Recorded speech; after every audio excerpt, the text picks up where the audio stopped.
왕실을 오랫동안 취재해온 기자의 시선에서 볼 때 어떤 침묵은 발언 그 자체보다 더 많은 의미를 품고 있다.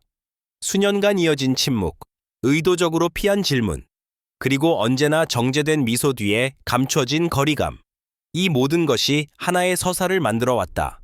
특히 다이애나와 관련된 문제라면 그 침묵은 단순한 개인적 선택이 아니라 왕실 전체의 기억 관리이자 정치적 판단으로 해석되어 왔다. 그런 맥락에서 에드워드 왕자가 마침내 입을 열었다는 사실은 발언의 내용이 무엇이든 이미 파장을 예고하고 있었다. 에드워드 왕자는 오랫동안 조용한 왕자로 불려왔다. 형제들이 각종 논란과 스포트라이트의 중심에 서는 동안 그는 늘 한 발짝 뒤에서 왕실의 안정성을 상징하는 인물처럼 존재했다. 공식 석상에서의 발언은 신중했고 언론과의 관계도 철저히 관리됐다. 특히 다이애나에 대해서는 거의 언급하지 않았다. 그녀가 세상을 떠난 이후 수십 년 동안 그의 이름과 다이애나는 같은 문장 안에 등장하는 것조차 드물었다. 그래서 이번 발언은 단순한 회고나 개인적 감정 표출로 받아들여지지 않는다. 그것은 오랜 침묵의 균열이며 왕실 내부의 오래된 감정과 판단이 표면 위로 떠오른 순간이다. 다이애나는 여전히 영국 왕실을 상징하는 가장 강렬한 인물 중 한 명이다. 그녀는 생전에 민중의 왕비로 불렸고 사후에는 전설이 되었다. 그러나 왕실 내부에서 그녀는 언제나 복잡한 존재였다. 대중이 사랑한 다이애나와 왕실이 기억하는 다이애나 사이에는 미묘하지만 분명한 간극이 존재한다. 에드워드 왕자의 발언은 바로 그 간극을 조심스럽게 그러나 분명히 드러낸다. 그는 감정적으로 격앙되지도 않았고 노골적인 비난을 쏟아내지도 않았다. 오히려 차분하고 절제된 어조 속에서 다이애나라는 인물이 왕실에 남긴 상처와 혼란을 언급했다. 그 차분함이야말로 많은 이들에게 나쁜 소식으로 받아들여진 이유다.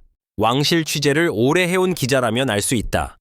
진짜로 위험한 발언은 격렬한 언어가 아니라 냉정한 언어라는 사실을. 에드워드 왕자의 말에는 감정의 과잉이 없었다. 대신 선택된 단어 하나하나가 신중하게 계산된 듯 보였다. 그는 다이애나를 존중한다고 말하면서도 그녀의 행동이 왕실 시스템에 어떤 부담을 주었는지 언급했다. 그녀의 고통을 인정하면서도 그 고통이 어떻게 공적인 영역으로 확산되었는지를 짚었다. 이 균형 잡힌 듯 보이는 서술은 사실상 왕실의 오래된 공식 입장을 재확인하는 행위였다. 대중은 다이애나를 피해자이자 희생자로 기억한다. 언론의 추적, 냉혹한 왕실 규범, 불행한 결혼. 이 서사는 오랜 시간 동안 거의 도전받지 않았다. 그러나 에드워드 왕자의 발언은 이 서사에 미묘한 질문을 던진다. 그는 다이애나가 겪은 고통을 부정하지 않으면서도 그 고통이 전적으로 외부에서만 비롯된 것은 아니라는 뉘앙스를 남겼다. 이는 왕실 내부에서 오랫동안 공유되어 왔으나 공개적으로는 거의 말해지지 않았던 관점이다. 이 지점에서 많은 왕실 관측통들은 긴장한다. 왜냐하면 이 발언은 단순히 과거를 해석하는 데 그치지 않고 현재와 미래의 왕실 이미지를 재구성할 가능성을 내포하고 있기 때문이다. 에드워드 왕자는 직접적으로 누구를 비난하지 않았다. 그러나 그는 이야기되지 않았던 부분의 존재를 암시했다. 그리고 그 암시는 다이애나를 둘러싼 도덕적 구도가 더 이상 단순하지 않다는 메시지로 읽힌다. 왕실은 언제나 기억을 관리해왔다. 어떤 사건은 강조되고 어떤 장면은 희미해진다. 다이애나의 경우 그녀의 인간적 따뜻함과 비극성은 강조되었지만 왕실 내부의 갈등 구조 속에서 그녀가 어떤 역할을 했는지는 상대적으로 덜 조명되었다. 에드워드 왕자의 발언은 바로 이 균형을 조금 이동시킨다. 그는 과거를 다시 쓰려 하지 않는다고 말하면서도 과거를 단일한 이야기로 고정시키는 것의 위험성을 언급했다. 이러한 태도는 언론에게는 매우 민감한 신호다. 왜 지금인가? 왜 에드워드인가? 그리고 왜 이 방식인가? 질문은 꼬리를 문다. 특히 찰스 국왕의 통치가 안정 국면에 접어든 이 시점에서 이런 발언이 나왔다는 사실은 우연으로 보기 어렵다. 왕실은 새로운 세대에게 어떤 이야기를 남길 것인지 고민하고 있다. 다이애나의 이야기도 그 과정에서 재배치될 수밖에 없다. 에드워드 왕자는 자신의 발언이 논란을 불러올 것을 알고 있었을 것이다. 그럼에도 불구하고 그는 침묵을 깨기로 선택했다. 이는 개인적 결단이면서 동시에 제도적 신호다. 그는 감정에 호소하지 않았고 대중의 동정을 구하지도 않았다. 대신 책임과 구조, 그리고 당시의 맥락을 강조했다. 이러한 접근은 다이애나를 신화의 영역에서 역사적 인물의 영역으로 이동시키려는 시도로 해석될 수 있다. 그러나 대중은 아직 준비가 되어 있지 않을지도 모른다. 다이애나는 여전히 감정적으로 매우 강력한 상징이다. 그녀를 둘러싼 이야기에 균열이 생길 때마다 반발도 함께 일어난다. 에드워드 왕자의 발언이 나쁜 소식으로 받아들여지는 이유는 그것이 다이애나를 직접 공격해서가 아니라 그녀를 둘러싼 익숙한 서사를 더 이상 안전하게 유지할 수 없음을 암시하기 때문이다. 이 장면은 하나의 시작에 불과하다. 에드워드 왕자의 말은 모든 것을 말하지 않았고 오히려 더 많은 질문을 남겼다. 왕실 내부에는 여전히 말해지지 않은 이야기들이 존재한다. 그리고 이제 그 이야기들이 언제, 어떤 방식으로 세상에 드러날지에 대한 긴장이 시작되었다. 침묵이 깨진 순간 이야기는 다시 흐르기 시작한다. 그리고 그 흐름은 결코 가볍지 않은 방향을 향하고 있다. 에드워드 왕자의 발언이 공개된 이후 왕실 내부의 공기는 눈에 띄게 달라졌다는 평가가 나온다. 겉으로 보기에는 아무 일도 일어나지 않은 듯 보이지만 왕실을 오래 지켜본 이들이라면 이 미묘한 변화를 감지할 수 있다. 공식 일정은 예정대로 진행되었고 성명이나 추가 해명도 나오지 않았다. 그러나 바로 그 아무 말 없음이야말로 이번 사안의 무게를 보여준다. 왕실은 언제나 논란이 커질수록 더 조용해지는 전략을 택해왔고 이는 내부적으로 이미 상당한 논의가 이루어지고 있음을 암시한다. 에드워드 왕자의 말이 특히 민감하게 받아들여지는 이유는 그가 단순한 개인이 아니라 왕실 시스템에 충실한 내부자이기 때문이다. 그는 평생 왕실의 규범을 존중해왔고 공개적인 일탈이나 돌출 발언과는 거리가 먼 인물로 인식되어 왔다. 그런 그가 다이애나에 대해 구조와 책임이라는 단어를 꺼냈다는 사실은 감정의 문제가 아니라 제도의 문제로 이 이야기를 옮겨놓는다. 이는 다이애나를 둘러싼 논의를 개인적 비극에서 왕실 운영의 현실로 이동시키는 효과를 낳는다. 왕실 내부 관계자들 사이에서는 오래전부터 공유되어 온 인식이 있다. 다이애나는 분명 시대를 앞서간 인물이었지만 동시에 왕실이라는 조직이 감당하기에는 너무 빠르고 너무 공개적이며 너무 감정적인 존재였다는 평가다. 이 인식은 공식적으로 표현된 적은 거의 없었으나 내부 대화에서는 암묵적으로 유지되어 왔다. 에드워드 왕자의 발언은 이 인식을 처음으로 외부 세계에 가까운 형태로 드러낸 사례라 할 수 있다.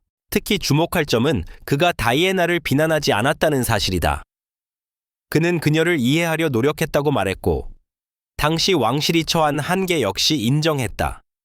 그러나 동시에 그는 그 한계가 왜 존재했는지 그리고 왜 쉽게 바뀔 수 없었는지를 설명했다. 이는 왕실이 더 이상 과거의 선택을 전적으로 사과하거나 미화하지 않겠다는 신호로 읽힌다. 대신 그 선택들을 당시의 조건 속에서 재해석하려는 시도에 가깝다.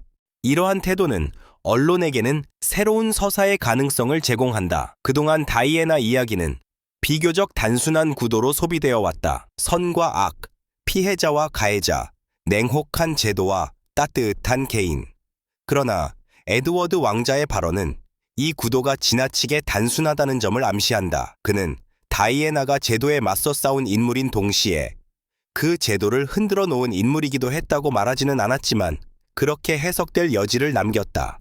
이 지점에서 왕실의 전략이 엿보인다. 다이애나를 부정하지 않으면서도 그녀를 절대적인 도덕적 기준점으로 남겨두지 않으려는 움직임이다. 이는 현재 왕실 구성원들에게 중요한 의미를 가진다. 특히 다음 세대에게 전달될 왕실의 이야기는 감정적 신화보다는 제도적 연속성과 안정성을 강조할 필요가 있기 때문이다. 에드워드 왕자의 발언은 바로 이 방향성을 시험하는 첫 단계처럼 보인다. 대중의 반응은 예상대로 엇갈린다. 일부는 그의 솔직함을 환영하며 이제야 균형 잡힌 논의가 가능해졌다고 평가한다. 반면 많은 이들은 여전히 불편함을 느낀다. 다이애나는 보호받아야 할 기억이며 그녀에 대한 어떤 재해석도 모욕으로 받아들여질 수 있다는 감정 때문이다. 에드워드 왕자는 이러한 반응을 충분히 예측했을 것이다. 그럼에도 불구하고 그는 발언을 철회하지 않았고 추가 설명도 하지 않았다. 이는 더 이상 감정의 파도에 즉각 반응하지 않겠다는 의지로 해석된다. 왕실 역사에서 중요한 전환점들은 종종 이런 식으로 시작되었다. 거창한 선언이 아니라 조심스러운 문장 하나, 선택된 단어 몇 개, 그리고 그 뒤를 잇는 긴 침묵. 에드워드 왕자의 발언 이후 이어진 이 침묵은 다이애나라는 이름이 더 이상 하나의 고정된 의미로만 남지 않을 가능성을 열어놓는다. 그것은 아직 완성되지 않은 이야기이며 왕실과 대중 모두에게 불편한 질문을 던진다. 이 장면은 단순히 과거를 돌아보는 회상이 아니다. 그것은 현재의 왕실이 어떤 원칙 위에 서 있는지, 그리고 앞으로 어떤 이야기를 선택할 것인지에 대한 상케티다. 다이애나는 여전히 중요한 존재이지만 그녀의 이야기가 더 이상 유일한 도덕적 렌즈로 사용되지 않을 수도 있다. 에드워드 왕자의 발언은 그 변화의 문을 아주 조금 열어놓았다. 그리고 그 문 너머에는 아직 말해지지 않은 끈 복잡한 진실들이 기다리고 있다. 에드워드 왕자의 발언 이후 가장 먼저 반응한 집단은 의외로 대중이 아니라 언론 내부였다. 왕실을 오랫동안 취재해온 기자들 사이에서는 이 발언을 어떻게 다뤄야 하는지를 두고 조심스러운 논의가 이어졌다. 왜냐하면 이 말은 자극적인 인용구로 소비하기에는 지나치게 절제되어 있었고, 그렇다고 무시하기에는 너무 많은 함의를 담고 있었기 때문이다. 왕실 보도의 오랜 관행상 이런 종류의 발언은 겉으로는 조용히 지나가지만 이후 수년간의 해석과 보도의 기준점을 바꾸는 역할을 해왔다. 언론은 본능적으로 왜 지금인가? 라는 질문에 집착한다. 다이애나의 죽음 이후 수십 년이 흘렀고 이미 수많은 다큐멘터리와 증언, 폭로와 반박이 반복되었다. 그럼에도 불구하고 에드워드 왕자의 말이 새롭게 들리는 이유는 그것이 과거의 사건을 재현하지 않고 현재의 시점에서 의미를 부여했기 때문이다. 그는 당시의 감정을 재현하지 않았다. 대신 그 시기가 왕실이라는 조직의 어떤 시험이었는지를 설명했다.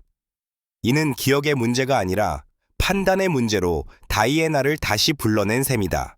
왕실 내부를 잘 아는 소식통들은 공통적으로 한 가지를 지적한다. 에드워드 왕자의 발언은 개인적 감정의 발로가 아니라 오랜 시간 내부에서 정리되어 온 인식의 요약이라는 점이다. 왕실은 다이애나를 잊지 않았지만 그녀를 어떻게 기억해야 하는지에 대해서는 늘 의견이 엇갈려 왔다.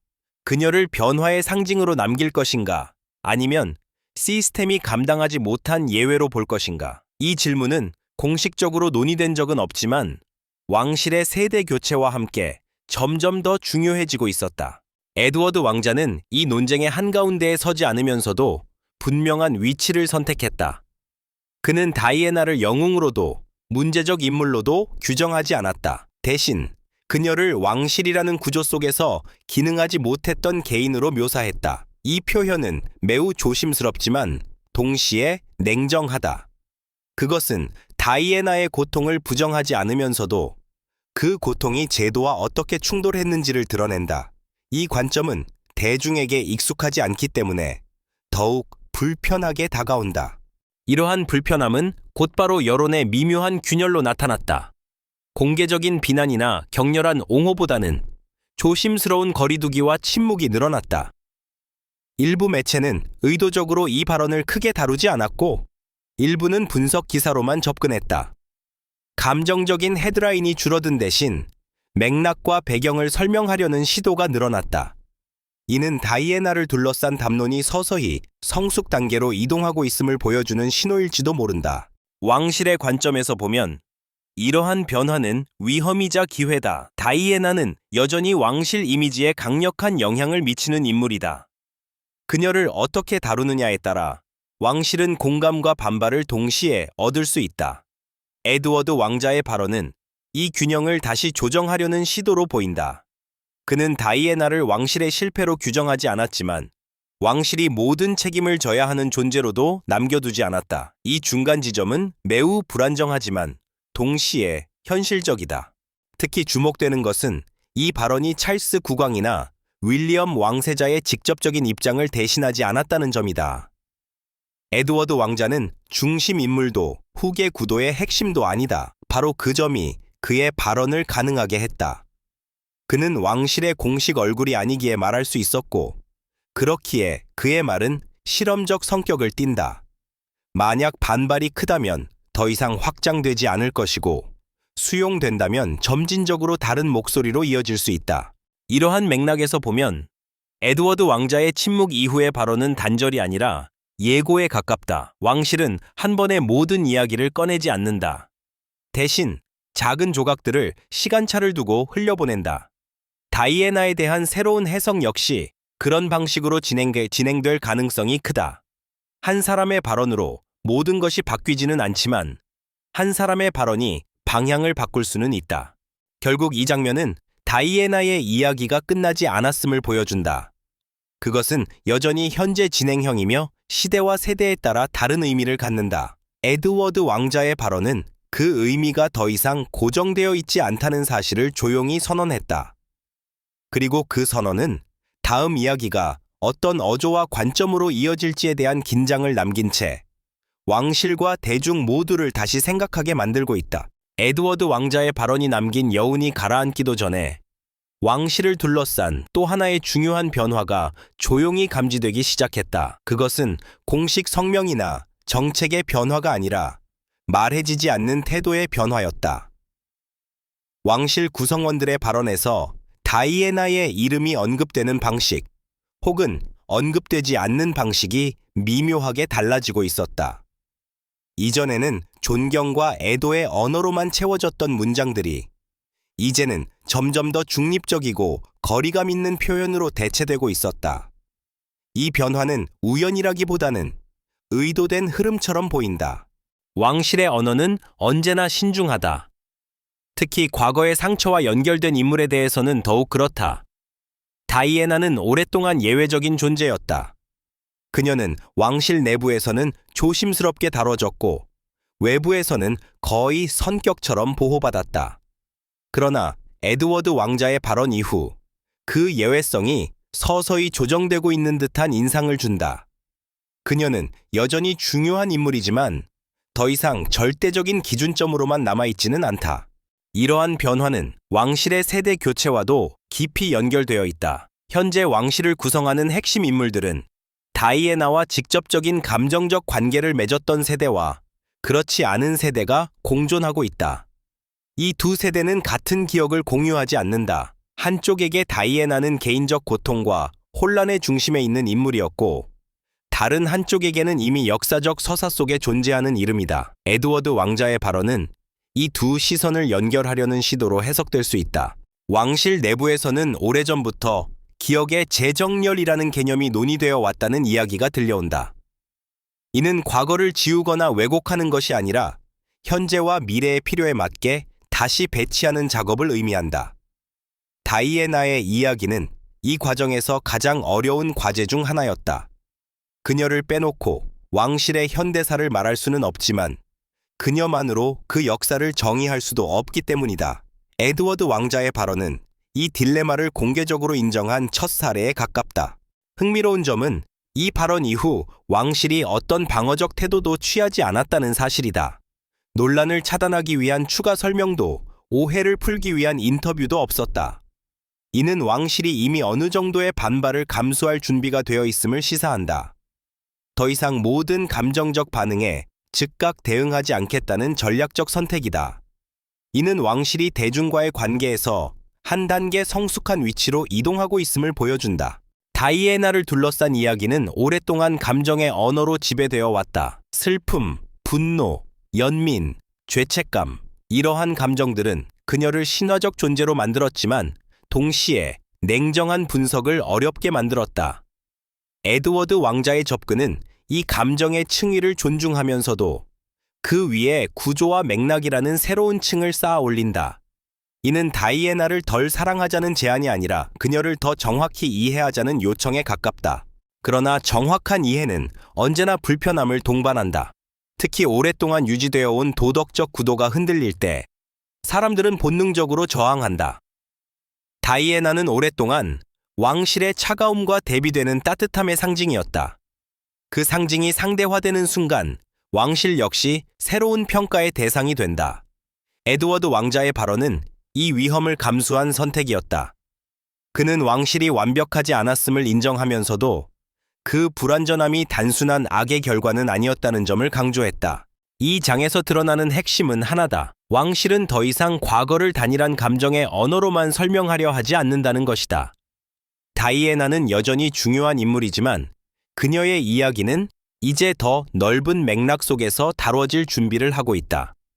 에드워드 왕자의 발언은 그 준비 과정의 일부이며 왕실이 스스로에게 던진 질문의 시작점이다. 과거를 어떻게 기억할 것인가? 그리고 그 기억이 미래를 어떻게 형성할 것인가? 이 질문은 아직 답을 갖고 있지 않다. 그러나 분명한 것은 침묵만으로는 더 이상 그 질문을 미룰 수 없게 되었다는 사실이다. 에드워드 왕자의 발언이 던진 파장은 시간이 지날수록 다른 방향으로 확산되기 시작했다. 초기에는 다이애나라는 인물에 대한 재해석에 집중되었지만 점차 그 시선은 왕실 자체로 이동했다. 질문의 초점은 더 이상 다이애나는 어떤 사람이었는가에 머물지 않고 왕실은 어떤 조직이었고 지금은 어떤 조직이 되어가고 있는가로 옮겨갔다. 이는 에드워드 왕자의 말이 단순한 과거 회상이 아니라 현재 진행형의 자기 점검으로 받아들여지고 있음을 의미한다. 왕실은 오랫동안 연속성과 안정성을 핵심 가치로 내세워왔다. 변화는 늘 신중했고 개혁은 점진적이었다. 다이애나가 왕실에 들어왔을 당시 그녀는 이 속도와 본질적으로 맞지 않는 존재였다. 대중과의 직접적인 소통, 감정을 숨기지 않는 태도, 언론을 활용하는 방식은 당시 왕실 문화와 근본적인 긴장을 만들어냈다. 에드워드 왕자의 발언은 바로 이 긴장을 개인의 성격 문제가 아닌 조직과 시대의 충돌로 설명한다. 이 설명은 왕실에게는 방어이자 고백이다. 방어라는 점에서 그것은 다이애나와의 갈등을 단순한 도덕적 실패로 규정하는 시도를 거부한다. 동시에 고백이라는 점에서 왕실이 변화에 충분히 준비되어 있지 않았음을 인정한다. 이 이중적 태도는 왕실이 과거를 부정하지도 미화하지도 않겠다는 의지를 보여준다. 대신 과거를 현재의 시선으로 재해석하고 그 해석을 통해 미래를 설계하려는 시도다. 흥미로운 것은 이러한 태도가 내부 비판을 자극하지 않았다는 사실이다. 오히려 일부 왕실 관계자들 사이에서는 안도감이 감지된다. 다이애나의 이야기는 오랫동안 말하기 어려운 주제였고 그 침묵은 때로 내부의 부담으로 작용해왔다. 에드워드 왕자의 발언은 이 부담을 분산시키는 역할을 한다. 그는 누구의 편도 들지 않으면서 모두가 공유할 수 있는 구조적 언어를 제공했다. 감정이 아닌 맥락, 비난이 아닌 이해의 언어다. 이 지점에서 왕실의 변화는 보다 분명해진다. 과거의 왕실은 감정을 통제하는 방식으로 위기를 관리했다. 그러나 현재의 왕실은 감정을 설명하는 방식으로 신뢰를 회복하려 한다. 이는 매우 미묘하지만 중요한 차이다. 다이애나와의 관계를 설명하는 데 있어 더 이상 침묵이나 상징만으로 충분하지 않다는 인식이 자리 잡고 있다. 에드워드 왕자의 발언은 이 인식이 공식화되기 직전 단계에 있음을 보여준다. 대중 역시 이 변화를 완전히 거부하지는 않는다. 초기의 불편함 이후 일부에서는 이제야 어른스러운 대화가 가능해졌다는 평가도 나오고 있다. 다이애나를 사랑하는 감정과 왕실을 이해하려는 태도가 반드시 충돌할 필요는 없다는 인식이 서서히 확산되고 있는 것이다. 이는 오랜 시간 동안 감정의 대립으로만 소비되던 이야기가 비로소 복합적인 역사 서사로 이동하고 있음을 의미한다. 에드워드 왕자의 발언은 그래서 하나의 기준점이 된다. 그것은 결론이 아니라 방향이다. 왕실이 더 이상 완벽한 도덕적 주체로 자신을 포장하지 않겠다는 방향. 그리고 과거의 갈등을 단순한 선악 구도로 설명하지 않겠다는 방향. 이 방향은 불편하지만 지속 가능하다. 그리고 왕실이 앞으로도 사회적 의미를 유지하기 위해서는 결국 선택해야 할 길이기도 하다. 이 장에서 드러나는 것은 다이애나의 변화가 아니라 왕실의 변화다. 그녀는 여전히 같은 인물로 남아있다. 달라진 것은 그녀를 바라보는 프레임이다. 에드워드 왕자의 발언은 그 프레임이 이동하고 있음을 알리는 신호이며 왕실이 과거의 그림자 속에 머무르기보다는 그 그림자를 이해하려는 단계로 접어들었음을 보여준다. 이 변화는 조용하지만 결코 가볍지 않다. 그리고 그 무게는 앞으로의 이야기에서 더욱 분명해질 것이다. 에드워드 왕자의 발언이 남긴 변화는 점점 더 미묘한 층위로 스며들기 시작했다. 그것은 언론의 논조나 왕실의 태도 변화에만 국한되지 않았다. 가장 조용하지만 의미 있는 변화는 대중이 다이애나를 이야기하는 방식에서 나타났다. 이전까지 그녀는 거의 언제나 감정의 언어로만 호출되었다. 연민의 대상, 비극의 주인공, 혹은 왕실에 의해 상처 입은 상징. 그러나 이제는 그 감정 위에 질문이 덧붙기 시작했다. 왜 그 비극은 그렇게 전개될 수밖에 없었는가? 그리고 그 과정에서 누구도 완전히 옳거나 완전히 틀리지 않았을 가능성은 없는가라는 질문이다. 이 질문은 불편하지만 피할 수 없이 없다. 다이애나는 개인으로서 진실했고 감정에 솔직했다. 그러나 왕실은 개인의 진실보다 제도의 지속성을 우선시하는 조직이다. 이 두 가치가 충돌했을 때 결과는 비극적일 수밖에 없었다. 에드워드 왕자의 발언은 이 충돌을 도덕적 실패가 아닌 구조적 불일치로 설명한다. 이는 책임을 희석시키려는 시도가 아니라 책임의 성격을 다시 정의하려는 시도에 가깝다. 왕실을 오랫동안 지켜본 이들에게는 이 설명이 낯설지 않다. 다이애나 이후에도 왕실은 수차례 비슷한 시험을 겪어왔다. 개인의 감정과 공적 역할 사이의 긴장, 사적인 삶과 공적인 이미지 사이의 균열. 그러나 다이애나의 경우 그 모든 긴장이 한 인물에게 집중되었다. 그녀는 변화의 속도를 앞당겼고 왕실은 그 속도를 따라가지 못했다. 에드워드 왕자의 발언은 바로 이 시간차를 인정하는 순간이다. 이 인정은 현재의 왕실 구성원들에게도 중요한 의미를 가진다. 그들은 다이애나의 경험을 단순한 과거의 비극으로 남겨두지 않으려 한다. 오히려 그것을 하나의 기준 사례로 삼아 앞으로의 선택을 더 신중하게 하려는 움직임이 감지된다. 감정을 억누르는 대신 관리하고 침묵하는 대신 설명하려는 태도. 이는 다이애나의 시대에는 가능하지 않았던 접근 방식이다. 대중의 시선 역시 서서히 변하고 있다. 여전히 많은 이들에게 다이애나는 보호받아야 할 기억이지만 동시에 이해되어야 할 인물로 인식되기 시작했다. 그녀의 고통을 인정하면서도 그 고통이 발생한 맥락을 함께 바라보려는 시도다. 이는 다이애나를 덜 사랑하게 만드는 변화가 아니다. 오히려 그녀를 더 입체적인 인간으로 복원하는 과정에 가깝다.